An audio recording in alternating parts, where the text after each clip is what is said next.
when I picked OMG, I was like very sad, but because I know it's broadcast live, so I have to like pretend to be very happy and just keep on my smile. But I don't know why, I just keep on failing in picks. Welcome back to the 2013 League of Legends World Championship.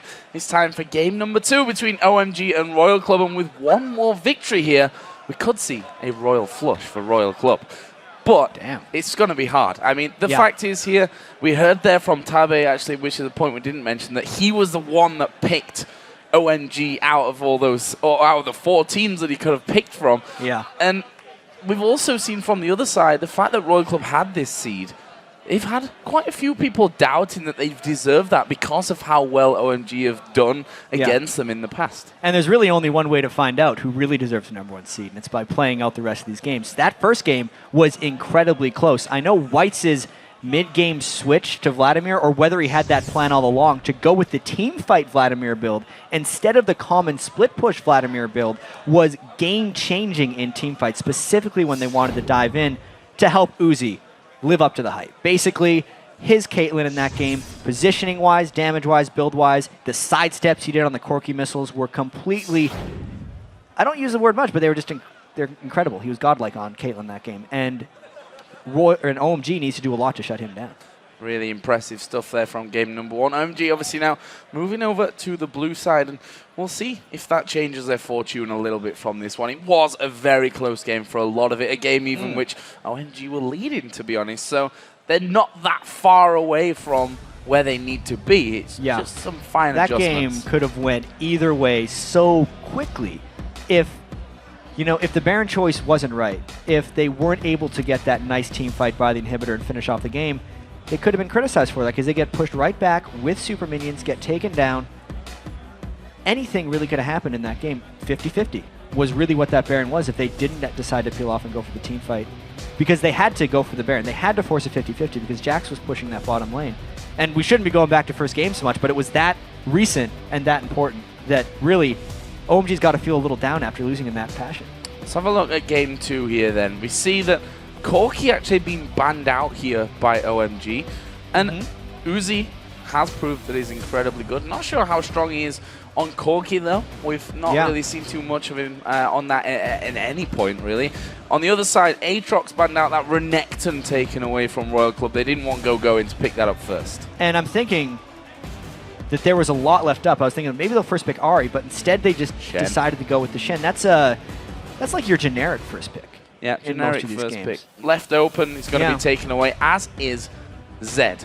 And Zed getting through is dangerous stuff. We've seen how much of a ninja White is when we had a look back at that final play when he fell off his chair.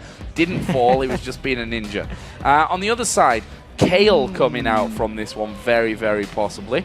And Royal Club actually played the Kale a little bit earlier on in the season, in the playoffs actually, against IG. This time around though, we're going to see it with OMG by the looks of it, and against that Zed makes sense. Yeah, the last I saw was in the European regionals when Alex Each actually played Kale against enemy Zed and was victorious in that one, but that's the most we've seen of the, so to speak, like Kale counterpick.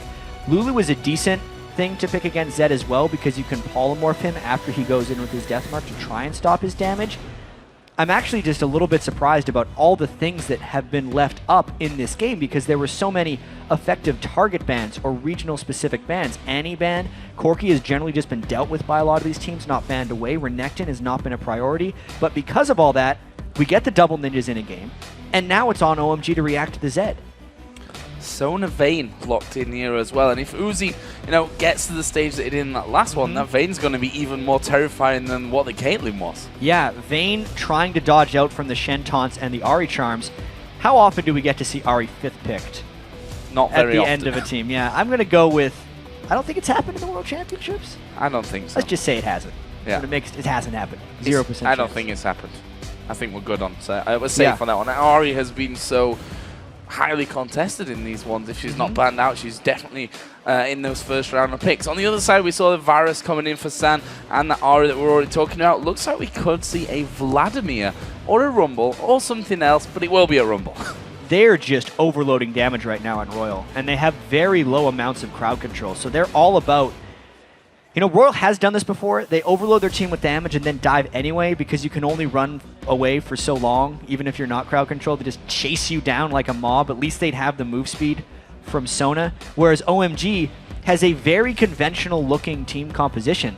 They have the Lulu to try and soft counter Zed a little bit, but aside from that, it's just the normal things we'd see from maybe even a non-Chinese team. I actually, despite the huge crowd control gap in RYL, I fear their damage. And I'm excited to see Uzi on Vayne and whether he can just get going. Zed being let through, that's something that we've seen extremely rarely here. A couple of times, in fact. Actually, 50% win rate on that Zed coming through, if my memory serves correctly. And the fact is, in the right hands, Zed right now is so unbelievably strong. Yeah, and the thing that OMG would have going for them is since RYL picked it so early, OMG was able to at least build a decent amount of counters into it. They have giant shields coming in from both Shen and Lulu, so if the name in the game is single target assassination, it's actually not going to work out very well, which is why I think the Rumble pick from RYL also works, because he's the one who's going to try and spread damage and get people low overall. This one's interesting, Joe. One more win, RYL's just knocking OMG right out of the tournament, who was undefeated in the group stage until their very last game. Until their very last game, which was so one-sided it almost didn't feel real after what we'd seen from OMG on the previous days. But this would be a very big disappointment to them. The fact that they came into the group stage losing out on that first seed, which would have made this their first game of the tournament, as it is for RYL Club. And for them to go out at this stage, probably unthinkable before we started playing this best of 3 from their side of things. But they are behind, and they have to win 2 games in a row now against RYL Club. So let's get into game and see how this one is all going to develop, and whether we're going to see level 1 action that we predicted in game 1 but didn't really see. Yeah, well, in this case, it's OMG who would have the crowd control advantage at level 1. Usually when I just write off the level 1 and say it's not going to happen is exactly when it happens. Like game 3 of Cloud9 versus Fnatic yesterday, where Fnatic was able to pick up a double kill. But right now these teams are putting up very defensive walls. It's a little curious that they have played each other so many times. Maybe they've kind of exposed all their level 1 strategies already. And since OMG recognized RYL was grouped up and OMG has the crowd control advantage, they're very willing to group up and try and get some ward control down. But with how many wards we saw last game, it didn't have a very large impact on the overall game. And I think these teams are familiar enough with each other that we're not going to see any action. You can see them. They're headed up towards that wolf camp. Their path was spotted, but one thing that's not going to be spotted is the fact that they've all recalled from this one. This is going to take RYL a little bit of time to actually realize that it's happening. That's actually my favorite invade by teams, when they get spotted invading and then hide in a spot that they predict has not been warded, because it puts an immense amount of unknown pressure on the enemy. At this point, RYL, you can already see they have to walk the long way around with Vayne and Sona to get to the bottom lane. RYL can no longer plan their jungle paths either, because unless RYL had a ward on OMG's blue buff right now, Lucky's not going to know what buff to path to next. He wants to go to blue, but it could actually be gone, in which case he'd be left with only 1 buff. Well, the good thing from their side is that they do have that ward kind of on the corner, so they will probably be able to predict that Lovelin has in fact gone back for him. Either way, it's a dangerous little start here. Blue buff has already been done for Lovelin, actually smiting that one up. Gonna get his wolves as well, so not going straight over to his second buff just yet. Yeah, 50-50. He guessed right, basically. RYL likes those 50-50s. They're pretty good at them so far. You can see the laners, at least from the 1 of the 1v2, aren't showing their faces quite yet. In fact, Going was giving a very... What was he doing? He was just giving an extended pull on the red buff, as far as I could tell. Another 2v1 lane setup, and I think that favors Uzi. Vayne wants to be able to farm like this. Yeah, farm is something that is certainly going to have plenty of. The rewards down on his bottom side, so Lovelin not going to be able to get around without being spotted. And he is going to be coming over that side here. And he's going to try and get involved, but there's already that ward right there. He's spotted already at this stage. Yeah, so the jungler's not making too much noise early. Anything could happen at any moment. We know how quickly Lovelin likes to go and gank. And in the first game, it was actually Uzi and Tabe who did not respect the Jax or going in that 2v2 lane and paid heavily for it by giving up a kill to Lee Sin. Lee Sin's lane presence in those 2v2s is perhaps the greatest of all junglers. So when Lee Sin goes to babysit, it's actually kill pressure down in that bottom lane. See Lucky coming across to this top side here. They know that Lovelin's there. He's actually showed himself straight away as he came through that lane, and it would have to get a taunt out basically for Gil going to get something started in that one. Lucky doing the same here on that top side. Actually a lot of damage here coming on towards Big Pomelo, but you see Lucky just repelling away from it. Yeah, one thing about the Rumble in the 1v2 is he doesn't actually have nearly as much kill pressure because he cannot chain any significant crowd control aside from his slows to really lock someone down. Basically, they're just trying to help each other's 1v2s farm, and I think Shen and Lee Sin are better suited for that as far as the lane matchups go. Oh, Big Pomelo again getting a bit caught up in this top lane. He's going to go very low. Has to flash away from that one. RYL not committing to it afterwards, but Big Pomelo feeling the pressure here. Hey, if Lucky keeps landing those stuns, even if they don't have the better lane matchup, they're going to win out in that 2v2 because Loveland has not been landing his resonating strikes in this bottom lane against Uzi and Tabe. And the fact is that Uzi can knock them straight back as Go going. Has a bit of an attempt there, and he's going to take a lot of damage for the pleasure. Gets that shield out of Lee Sin, but that third silver bolt going in there as White's here. Going to take him very, very low. The ignite was put on him, but he will be able to walk away from that one with his shadows. Meanwhile, San in his top side going super low, and there's the first blood. And San not even using his flash there as he falls. Now Tabe in trouble. He's a dead man. Lovely may go down. This is a short kill for Uzi. No, but he flashes in there, picks out, but now the turret's attacking him. He needs to be able to knock back Go in here, who lands the taunt, gets the kill, and that leaves us at 2-2. These lanes just exploding with action. What the heck just happened right there? It was a 1-for-0 and a 1-for-2. Both of those 2v2s just decided to fight. We knew there was kill pressure from the Lee Sin and the Shen. Underestimated the kill pressure from Lucky and Godlike. Wow. Well, Lucky's been landing those cocoons. Yeah. And that's a very big part of that one in there as well. San goes down, uses barrier, didn't use flash. Now, it's never good to be using your flash if you're not going to get in there. As White's here, just going to exchange some damage with Cool. Never good to burn that flash without being sure that you're going to need to. But also, on the other hand, better safe than sorry. Yeah, I'd agree with the better safe than sorry when you're playing teams as aggressive as these guys. As far as the mid lane goes, White's has actually been forced into a fairly defensive item build right now. He's started with 2 Doran's items. I really feel like Cool has the early upper hand on him in this one. In the last matchup when White's was playing Vladimir, he stuck with Cool's Ari quite well, but I think one too many charms have hit White's early on, and since the junglers have been completely occupied by babysitting, or it's not really babysitting, kill laning against the AD carry and support, it's allowed Cool to take a little bit of an upper hand in that mid lane. Just saw that Lucky was hanging around as that wave was pushed right back on towards Godlike's tower, but this time decided to back off and not stay around from that one. Very low farm when it comes to those jungles at this point. We've seen why. Here is Lee Sin actually headed down to that bottom lane as well, so Lovely going to be doing pretty much the same as we saw before. We'll see if they can actually get in and pick up any kills again.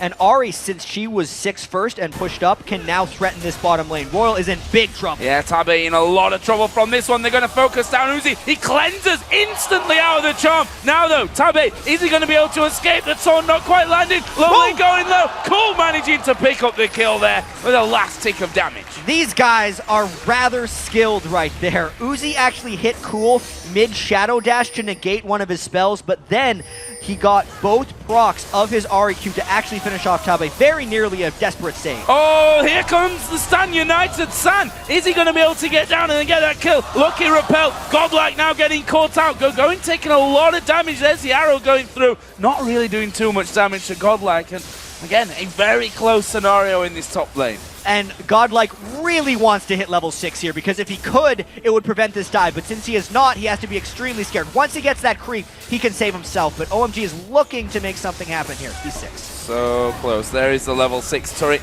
Not quite down just yet. Godlike here is going to get dove upon. He is going to get finished off by San. There is the equalizer coming down, but it's not going to be enough damage, or is it? Here comes White. San going to get popped. Big Pomelo going to be the next target. He gets slowed down by the Glitter Lance. Meanwhile, Lucky on the other side going in for it. Double kill comes out by White. And in the end, we see that Lee Sin coming up there to help things out. Don't want to take on Whites and Zed. But again, crazy, crazy, crazy stuff, Jeff. That's the way these guys play. Absolute chaos. And because Going came up to support that, it actually gives RYL the eventual larger win by getting the mid turret with Uzi and Tabe. So, turret going to be finishing off a lot of minions here. Uzi not wanting to give any kind of free fall over. Meanwhile, White making sure that this top turret still survives. If we look where we are in the game as that first turret goes down now, tied on kills, just that one turret down, but it's not a massive gold lead or anything that they've managed to pick up. If you look at the farm, it's decently even across all lanes as well. Yeah, this game is rather good. Right here, Whites is now kind of transition lanes with Rumble because they've lost themselves in the rotations. You can tell OMG wants to lock them down for a little bit of damage here. It's a tall task to kill Whites, but if he commits deeply, whoops, gave a little juke there. Yeah, I envy people that can do that. Their reaction times are almost preemptive as far as this goes, especially Uzi in the couple clips I've seen. He is tumbling sometimes before people use spells for him. We saw seeing the cleansers on him, like getting out of a charm the second that it actually lands on him. We saw Dragon being started off there, but RYL actually starting to back away. They've used that pink ward to make sure that they've got vision control at that bottom side. Right now, OMG actually pushing back for a turret here, and they're going to take the mid out of the turret. Yeah, Godlike probably should have stayed to defend that turret, but he was roaming down for other tasks, and I feel like having the mid lane turret down for RYL but the bottom lane turret down for OMG is an advantage for OMG. It will specifically give Loveland more territory to roam through if he tries to set up any counter jungle or dive opportunities for OMG, as well as because Cool has been able to have the upper hand on Whites. The farther Ahri can shove up the lane, the longer Ahri can disappear for, and the more overall map pressure that creates. So let's have a look down some of the items here. San actually picking up that Phage here first. So we'll see. Oh, he's got to be headed Trinity Force at some point with that one, obviously. I wonder. That's the Genja special right there. Yeah, the Phage first, Varus. And then just a bit of randomness around it. I really wonder whether San's going to be going for a Trinity Force Varus, because so many Varus have just been going for the Bloodthirster into the Last Whisper. Trinity Force is just a whole new ballgame. I really wonder what San's going to go with that. Now, this mid lane that we've been looking at here, obviously White's getting that double kill in the top lane, really starting things off nicely to him. He was taking a lot of damage from Cool a little bit earlier on. Godlike is in trouble. He's going to get kicked into the taunt. Meanwhile, RYL Club use that distraction in the top lane to start themselves off that dragon again. Yeah, and that was just Loveland sneaking in because the mid turret is down, but RYL getting the dragon. Maybe the fight turns. Tabe lands crescendo. Wow, Tabe going very low, but Cool, he's going to get burst out from this one. Uzi picks up that kill. Whites is going to finish off Big Pomelo, no problem. And now San, he's a dead man. Uzi going to get the finish on that to get a double kill, but is it over? Going, he's chased down here. Lucky, where's the cocoon? Flash away from Going, gets him back to safety. Brilliant pickup from RYL. Huge play by RYL there, especially because of the kill distribution. It's 3 kills on Whites and 3 kills on Uzi. That is exactly what they need. If those two get going, the game is effectively over, and they are so close to getting farmed. Tabe almost baited that in because he had allowed a 3-man crescendo, and again, San thought he had the kill. And did have the kill. I thought he got away. The rest of RYL came all the way over the top. You could see Uzi's chase potential. The best Vanes always end fights in the front because they move so well. And now with Blade of the Ruined King and Berserker's Greaves completed for Uzi, I think OMG's in trouble. OMG are in trouble. 1-0 behind in this best of 3 in case you're just joining us and didn't see game number 1. And RYL Club are in the driving seat from this one as well. OMG need to find something to get back into this game. Let's have a look down those items once again, because the Haunting Guy's just been finished off there for Godlike in the top lane. On the other side, Shen not got that Sunfire Cape quite done. Yeah, and both of these side laners or top laners have really sacrificed this game. They are incredibly low on farm because it is completely an arms race between Uzi and San. And I think it totally works in the favor of RYL because I think Godlike does much better with low farm than a Shen does. If Going doesn't get farmed, Uzi is just going to melt through him. And that farm distribution is huge for RYL once again. Uzi now with that Blade of the Ruin King done. It's not something they want to go 1v1 with. And there was Uzi with that Blade of the Ruin King. Yep. He's now down for this one. Royal Club were pushing that mid lane there. Nice pick off from OMG. Yeah, that was him just getting hit by Cleanse. It was the map control that they had lost because the mid turret was down. You can check, he got hit by the charm. He had his Cleanse, but actually chose not to use it because he figured he was dead to rights in that situation. And now, OMG gets engaged. Oh, White's going straight in there, gets kicked off to the side, but Cool gonna go low from that one. Not quite got the damage to finish off, and OMG able to walk away, almost getting that pick that they just lost out on back for themselves. Yeah, White's is actually sitting on 2,000 gold, but because Uzi was down, they wanted to keep his presence on the map and push this middle lane. But it's tough to push against that Cool wave core. Yeah, wave instantly obliterated and not able to get down. Meanwhile, Godlike finally having a bit more time here in this bottom lane to get his farm back up to that of what his opposite number is. Go in there. He's been on that top side of the map now up at 81 CS, and we'll be finishing off that Sunfire Cape here with that trip home. Yeah, I think that Sunfire Cape is rather huge for going. I don't know if it's enough yet to deal with Uzi. Godlike as well, farming away in this bottom lane, having to really just sacrifice so much and hold against two people almost the entire game so that the rest of Royal can go and make plays. I'm really expecting Royal to try and force some team fights soon, and I have to see whether their lack of crowd control prevents them from forcing the right team fights and how willing OMG is to commit to these dragon fights, because I feel like when you're running a team with low amounts of crowd control, you force fights by running at objectives and basically baiting the other team towards you. That's the only way you get to get your mitts on. So Red Buff heading over here to Sun. Cool, clearing out that mid wave. He's now got that needlessly large rod in there. We can see that San almost got that Trinity Force finish, so it's not quite on the same path as what Genji is. White's going very low from this one. There is Stan United actually coming down, and that's an easy kill and another pick from OMG. Cool is really making that Ari work as long as he can land charms while Royal is trying to split push a little bit and get Uzi going. It's going to create power plays for OMG. Royal was completely on the other lanes right there, and it's making it difficult for them to collapse in for this one. There's the equalizer, though, trying to desperately save that turret. The fight turns. Yeah, they need to be careful from this one there.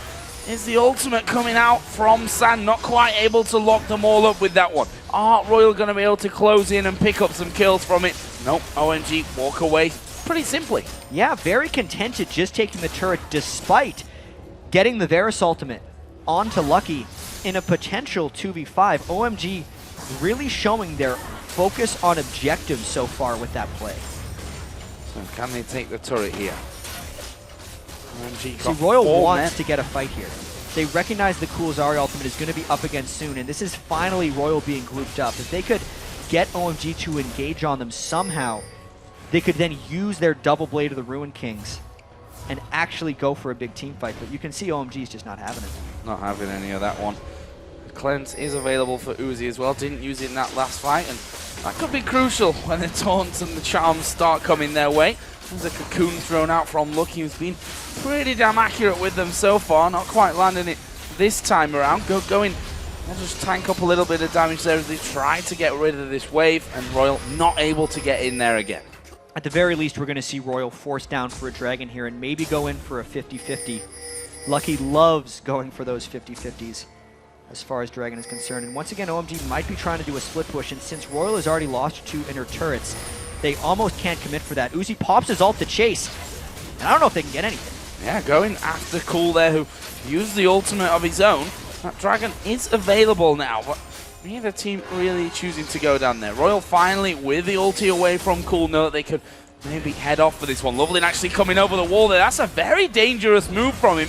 Gets shielded up by Lulu. There's White's actually coming in. Wild Growth goes down. Going. He's getting obliterated. There's a 3-man crescendo coming in as well. Tabe picks up a kill, but they're only going one way right now. San taking tons of damage there as he falls. They're still chasing here as well. Lovelin, can he get away from this one? Tumble comes down, and that's a triple kill for the Vayne. 5 for 0, a clean ace. Even though that initiation seemed forced by Royal, that's how confident they are in their team fighting capabilities. They take the turret, they're all low. but everybody on OMG is dead. This could be an 18-minute Baron they take. Let's check out how this fight works. White's got popped up during his death mark, but because of that, it made OMG creep in. Notice how Cool and San move forward right as that crescendo was landing. It's exactly what RYL needed. And then, like all good Vaynes, Uzi near the front of the team for this last team fight, knows the last auto attack will kill, so he automatically moves on to Loveland, gets that kill as well, and that is the monster swing in this game. Monster swing. Baron is taken down there by RYL. And we wondered, is the Sona Crescendo going to be enough crowd control? And Jack, if you hit 3 people with it, it's enough. Absolutely, it's enough. Tabe with huge plays. He was 0-6 on Annie in the last game, but he landed the Tibbers when it was required. And he is putting himself in harm's way just so he can land these crescendos. And we were talking so much as this Dragon's actually going to maybe be contested. I'll tell my story later. Let's see if OMG can get it alive. Well, I'm going to pick it up, and there is the ward over the back. Story time. Because we were wondering how RYL got this #1 seed, in a sense, because OMG was so dominant during the regular season. They won the winner bracket final in the Chinese regionals, and then they got 3-0'd by RYL in that finals match. And we were wondering, does it really mean anything? Maybe OMG was off their game that day. Maybe RYL is just that good. And now RYL, 1 game away from making it in. Yeah, Cool's dead. He's not getting away from that one. Deathmark coming down to finish him off from Whites. And this is an inner turret. Baron is on. They're regenerating every last bit of damage that's coming in from that last one. They could crowbar their way through for the inhib. As soon as they got Baron in the last match, they went to end the game, and they are just powerfully pushing down this middle inhibitor. They have to wait for the next creep wave, but OMG is really scared right now. Yeah, in our prep, watching a lot of these games between these two teams, we tried to find the real differences between them, and one of them was that OMG, after picking up objectives, did generally better pushing out the wins and maps. But RYL Club, if they were feeling they had any problems with that, they don't see them in this game. In that first game, they finished it off. In this one, they're looking for the damage as well as they go in towards Loveland. There's a wild growth put down very early. RYL Club gonna start to just back away from it. They took the inhib on that push. They got what they came for. They're now up 3 turrets and 5,000 gold, but they got what they came for. They want more. Hiding behind OMG, going for them. Oh, Tabe actually getting charmed in there. Is the cocoon on towards Loveland. Oh, managing to get away somehow. Go-Going is gonna TP off to him as well with that San United. Meanwhile, Lucky diving into the back there to try and lock out Big Pomelo. And another crazy encounter with no kills. Well, here's the trick. If the crescendo doesn't land and OMG stays out of range of it, OMG can just disengage like that. They have the Shen kick that can go away. They have the kite from Varus' spells, and they have Lulu's kiting ability as well. The whole reason that OMG ate that ace in the mid lane was because they half committed to RYL's engagement initially, and then RYL was then able to chase them down. So it's still actually fairly difficult to RYL to control their engagements, but with this lead, they can brute force things down. See them pushing in now towards this inner turret in the top lane. Still very, very cautious about where they put this pressure and how much they actually put down. Loveland losing a lot of health there. And I think one thing that we also can't really forget is the crescendo, just the threat of it actually. When it's not being used and it's off cooldown, they know that it's available. OMG have to be even more cautious than a little bit later on when it's already down. And games like this are actually very hingent on flash crescendos as well, but it's still on cooldown for Tabe. And I'm actually a little surprised at RYL's caution here. They typically have 1 more wave of minions to come through for this. I wonder if they're going to try to flank around the side or brute force down on this last minion wave that they have with the Baron buff still being on them. OMG is holding this very dangerous turret right here. RYL's last chance. Okay, hold on a little bit longer to that turret. The minion wave in mid, as you rightly pointed out, is starting to push through. They're gonna have to deal with that here. And we can already see that Cool has left the rest of his team, and he's going to be going back for that one. A 4-man defense would be very risky from that one. We are going to see Go-Going. There is a crescendo coming down. Go-Going gets a wild growth, but he's not going to escape that one. A kill for Uzi, and this Vayne is causing them all kinds of problems. Finally, Cool going to come back in. Uzi going very low. Cleansers off there right at the end. Whites is actually going to die, but that is the turret somehow surviving. Everyone from RYL low, and White's dead. Well, RYL actually decided to dive without any minions. They didn't care about the creep wave because OMG was so good at clearing it. with Varus and Ari. You could see they locked down Go going, the tankiest member of that Royal team, and it did give OMG a little bit of time. You could see the Lee Sin kickback on Uzi stopped the initial chase, and since Cool was actually off to peel minions, he arrived right at this moment. He did not get his Ignite off onto Uzi, which meant the cleanse could end up saving him and stopping. I guess it didn't stop any damage at the end from Cool. It meant it was a 2-for-1 instead of a 2-for-2. So OMG managing to hold out to the turret. We'll see how long they can do that for. Is that red buff taken down? Baron coming up in less than 2 minutes. Dragon's on its way through in 1.5 as well. So that means we're probably in for some more action. So let's have a quick look down some of those items coming out here right now. Phantom Dancer now added into the Blade of the Ruin King, along with that Quicksilver Sash coming out as well now for Uzi. Yeah, Uzi's QSS is going to do a lot of work for him because he knows his cleanse is down, and it's going to give him a little bit of Cool durability right there.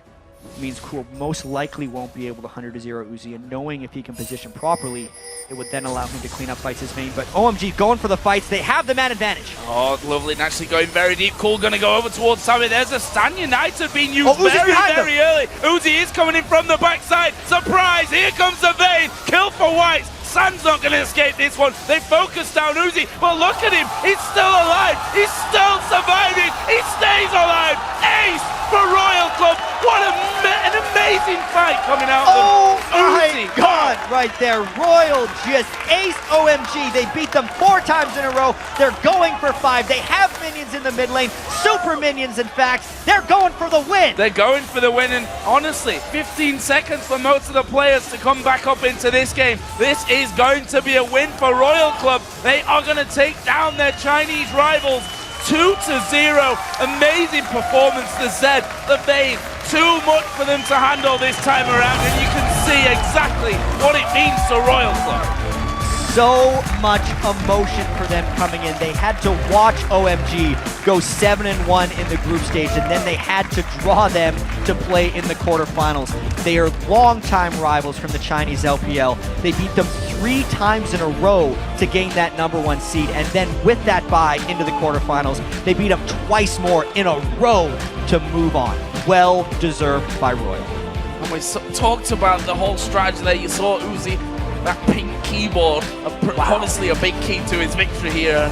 The fact is, they had to protect him. Protect the puppy is what they needed to do, and that's exactly what they did. In fact, if we look at that last fight, he kind of protected himself. He was just on his own at the back, surprised them, and they were able to rip straight through. Amazing performance by Royal Club, and I guess that really does silence the naysayers who said that OMG should be #1 seed coming out of China, because Royal Club have just beaten them twice in a row very convincingly. 25 minutes in this last game. You can hear the ovation from the crowd there. And you're absolutely right. Uzi, he's crazy too, because he was going into 4 or 5 people. Yes, they were low, but he calculates exactly what he can do. This is a scary Royal team now because they fight more frequently than anyone else. I cannot wait to see their matchup against Fnatic now, because that is 2 very distinct play styles going against each other. That's going to be absolutely amazing, isn't it? I mean, OMG were the team, I think, to beat from both groups, actually. I mean, seemed like it. They seemed to be the team. I think a lot of people favored them maybe for this whole tournament after seeing what they did in the groups. There is Uzi on your screen, certainly enjoying a moment that he definitely should enjoy, because what a victory. OMG, as we said, 7-1 in the group stage, despite that horrible loss to SKTT, won in their final group stage game. It didn't look like the same team that we'd seen for the other ones, and they've just been absolutely dominated by Royal Club. Yeah, wow is really the last thing I can say to sum this one up, because we know how strong OMG was. We know the rivalry between these 2 teams. And now Royal's story just becomes so amazing because they stormed through the end of their regionals to get the #1 seed. And they felt, and Tabe said he felt so bad and upset about drawing the other team because he was expecting that to be, you know, their main challenge coming in. They took care of that pretty easily. Their weaknesses as well, coming in saying that Royal wasn't able to capitalize on their advantages very quickly. They would kind of meander around in the mid game after forcing so many team fights. But now that they know how to play the early game and know how to force fights, if they can end games the way they just did against OMG, they are incredibly dangerous since we're down to only 4 teams now in the World Championships. Yeah, and and I talked about it in the middle of the game, that was the one concern that we had. That was the one thing that, from our eyes, really put OMG above Royal Club for this one, because they did do so well after winning team fights to push through. Royal Club kind of hanging around and seeming a little bit dithery in terms of where they were going and what they were doing, but that wasn't present in this game whatsoever. We saw in game number 1, they just shoved up that lane with the super minions coming back to their inhib that they lost while they were picking up that Baron, and pushed it straight through and took the win right there. And they've done the same here. Pick up an ace.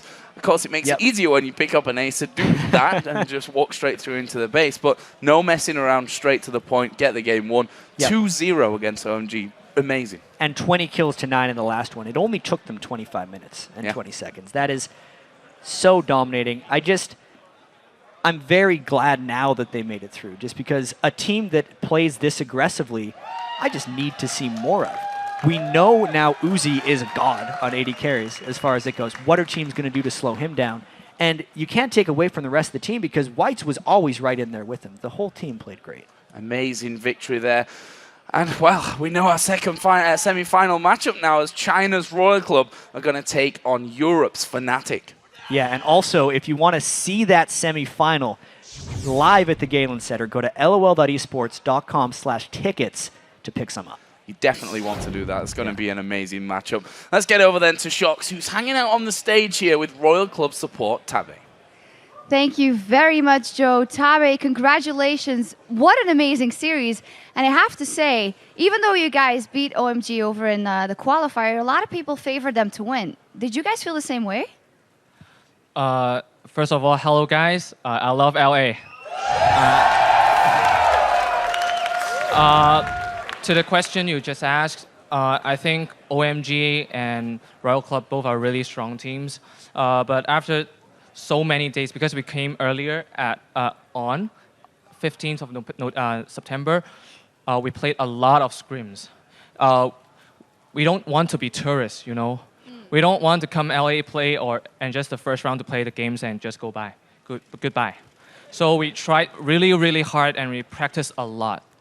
So we are really happy to win, but because both of us are China teams, so I'm not that happy now. Yeah. We understand. Now, I gotta ask you about your opinion on Big Pomelo and San, because you, together with Uzi, you absolutely rocked those games. Like, to be honest, on the point of view, I played badly during laning phase. Like, both games, everyone can see that I just killed by their jungler and going like the same method, 2 games. I was really depressed.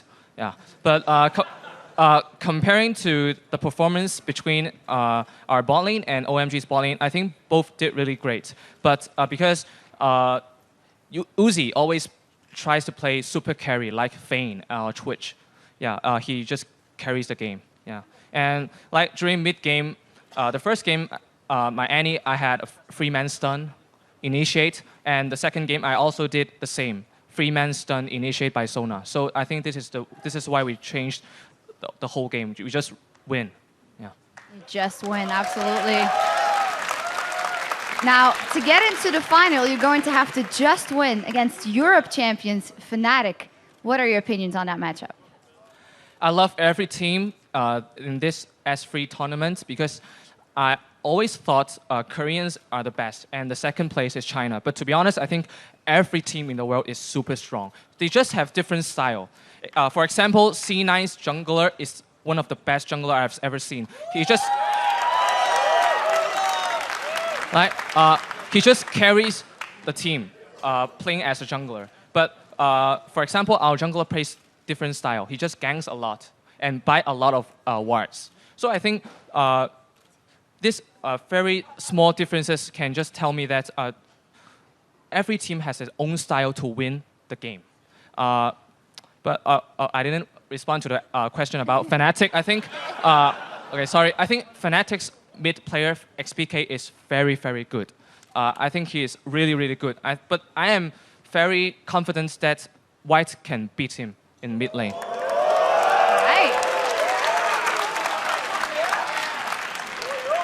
Right. But something funny I want to say is Fnatic scrims a lot with us too, but they never try hard. I don't know why. Guys, give it up one more time for Royal Club.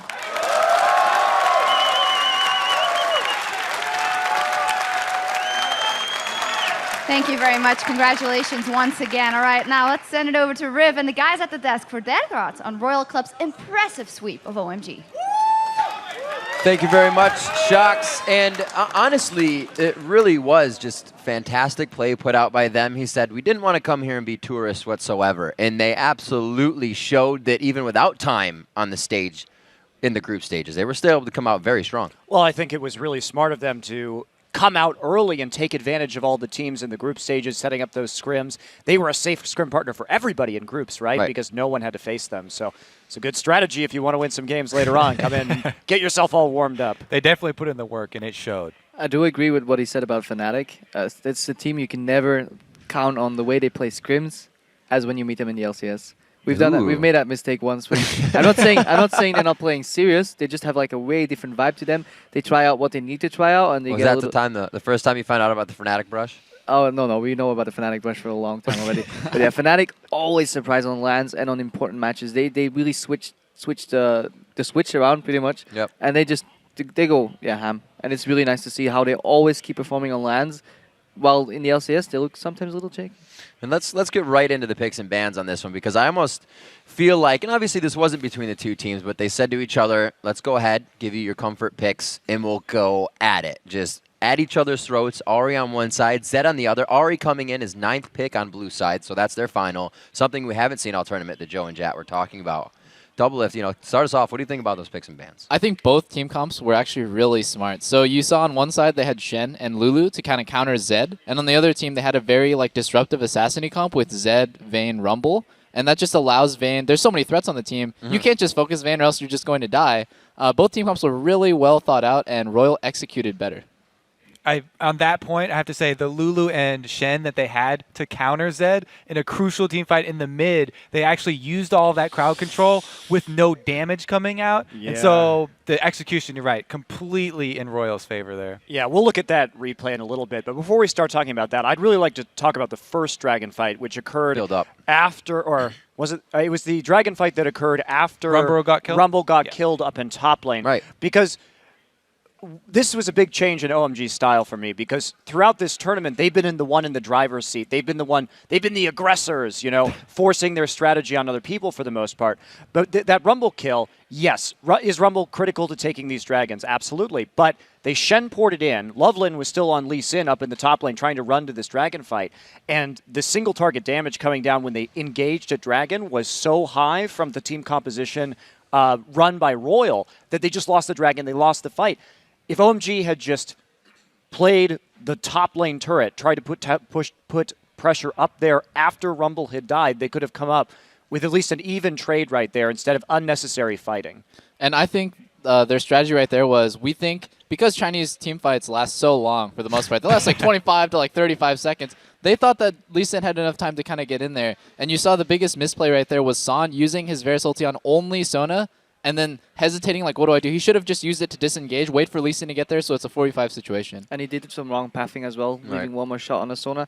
I just want to point out how much confidence Royal is showing by running a team comp like this. This is basically a multiple threats. If you get behind at one point, you will never be able to kill people through Lee Sin, Shen, and all the shields, and so much damage coming out. And not to mention, Rumble built Leandry's first, so there's no tankiness here. No way back. There's no way back. Sword boots into Leandry's into another blasting one. He was not thinking about his own safety. And let's look at that replay right now. Bring it up on your screen. How all of this came together, led up to this fight, and really the control that damaged the single target focus Monty you were talking about. Go ahead. Yeah, I mean, if you're going to disrupt this composition, you have to use your CC perfectly, like we were talking about. So let's go ahead and roll this right here. So Loveland coming in, and Godlike with the big Rumble ult. But right here, they use the taunt and the Wild Growth just on Whites. Doesn't even take him down. Look at the Rumble ult, too, splitting the team. And that allows Uzi to be protected from both of his flanks and then roll up the fight from the rear. That was also Tabe, what he was talking about, the three-man crescendo. Yes. That was on the priority targets there. Got Varus and Ari locked up that team fight right there. And that was just a superior use of CC. But Godlike's Rumble ults were so on point because in this composition, you must have good Rumble ults because you have to split up the team so that Vayne and Zed can get into a small skirmish and 1v1 people. And the other thing about that fight as well was we had both Blade of the Ruined Kings finished on RYL and no DFG yet on Ari. And so RYL was in a big item power spike right there. OMG hadn't quite made it there yet. Final thoughts, gentlemen? I just want to point out that was the second crescendo that won them. Like the first crescendo at the Dragon fight also was like super good by Tabe. Basically allows those really squishy mass damage characters to dish out way more damage for the 2 seconds that crescendo lost, and it basically gives them as if they would have more HP that they could use to tank the fight. No, they could put everything on damage and just wombo combo. As Monty said, split them up. The ones that are split up to the front, put the CC on them, and then just blow them up. And we can't end this segment without talking about Uzi, man. Like I know, like this guy. I knew he was this good. I didn't think his team was going to keep pace with him. I mean, obviously Uzi's the star of the show. His team played really well, but man, this guy, he is that good. He does live up to the hype. He played spectacular both games. He died 1 time in the first game, and he died 2 times in the second game. I mean, come on. With his cleanse usage, I wonder if it's purely reactionary or if his game read is just that good that he just cleanses preemptively almost, because it's literally like a 0.1 seconds, 0.0 something. Like he's so quick. From both champions, from Caitlyn and then on to Vayne. Doublelift, you'll be able to learn more from him tomorrow. But right now, we got to move on. We're going to head over to D-Man on the couch, who's hanging out with Curse's Voyboy. Thank you very much, Riv, and welcome to the interview lounge, Voyboy from Curse Gaming. So let's talk about the game that we've just seen there, Voyboy.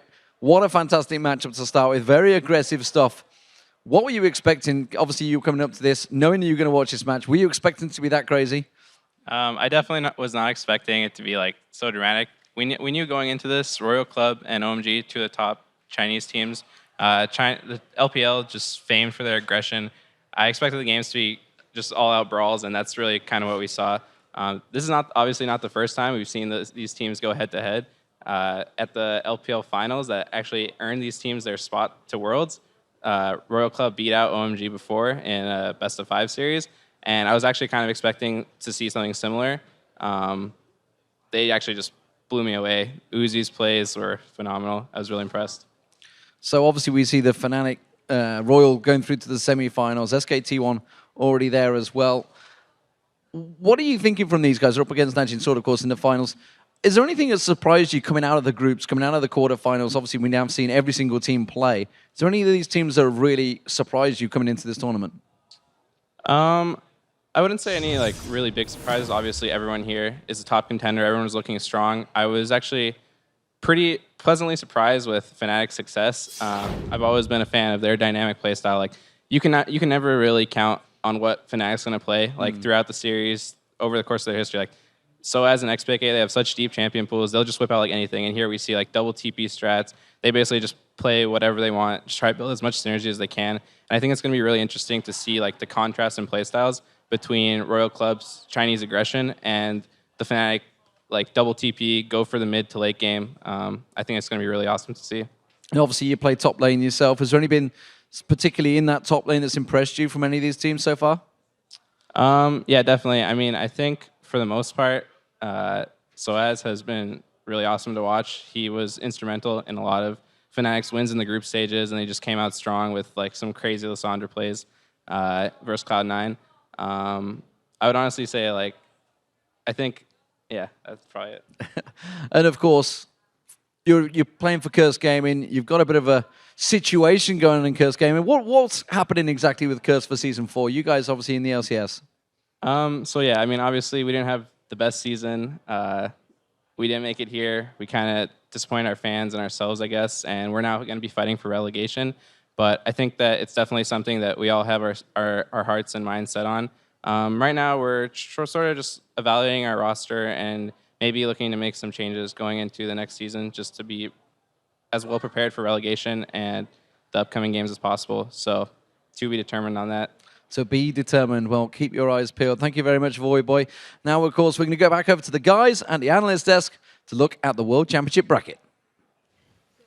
Thank you very much, D-Man. And now that we've completed the quarterfinal round, we are one step closer to finding out who will win the Summoners Cup. Let's check out that bracket. In our first semifinal match, it's a showdown between the Korean powerhouses SK, Telecom T1, and Najin Black Sword.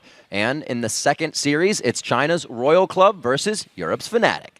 Okay, gentlemen, now that we've seen where the teams have landed, it's time to see where the four of you stand in the prediction of the games after the quarterfinals. Because of everyone choosing the same teams, SKT and OMG in the respective matches, even though your records are different, the standings are going to stay the same. Monte Cristo is in first with a 3-way tie for third, or actually a 5-way tie if you count all 3 casters for second. And bringing up the bot lane, it's Double Lift. You got to do some work there, Double Lift. And even though you're still in last, I'm proud that you didn't try to switch back to Royal after game 1. So kudos for that. Although he was constantly saying, I knew I should have picked Royal. I know, because, man, I should have just picked Royal. I knew Uzi was so good. You would have shoulda. No more you still would have been behind me, though. Yeah, that's true. I can't beat my coach. All right, guys. I believe we're ready. Already 41 group stage matches and 4 quarterfinal series into the World Championship. But we are, and it's down to the final 4 teams. Coming up on Friday, it's an all-Korean semifinals as Faker and SK Telecom T1 battle Prey and Najin Black Sword. Then on Saturday, China's Royal Club and their incredible AD carry Uzi take on Xpeke and Fnatic. The semifinals kick off live from the Galen Center Friday at 8 p.m. Pacific and 5 a.m. Saturday for those of you living in the Central European time zone. But why tune into the semifinals when you can watch them live? There are still seats available for both Friday and Saturday's best of 5 fights. Head over to lolesports.com/tickets for all the information that you need to see Fnatic, Royal Club, SKT, and Najin Black Sword compete for their shot at the Summoners Cup. All right, now let's send it back to Shox over on the main stage to send us out in style. Thank you very much, Riv. It was another amazing day here in the League of Legends studio. Congratulations to Royal Club and SKTT1. And if you missed any of tonight's matches, or you're like me and you just want to watch them again, head over to lolesports.com. That does it for the quarterfinal round of the Season 3 World Championship. From all of us here, thanks for watching. Good night, and we'll see you at the Galen Center.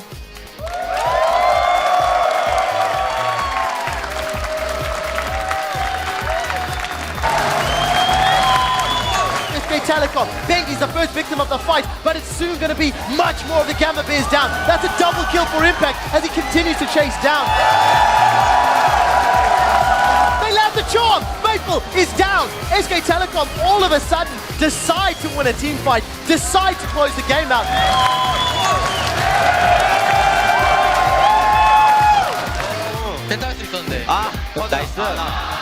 There comes the Claw of Doom. They land a massive Glacial Doom, and that's just melted. Double kill for Faker. SK Telecom T1 will advance to face Najin Black Sword in the semi-final. Here comes Go going. That's another kill. The double coming down for Cool.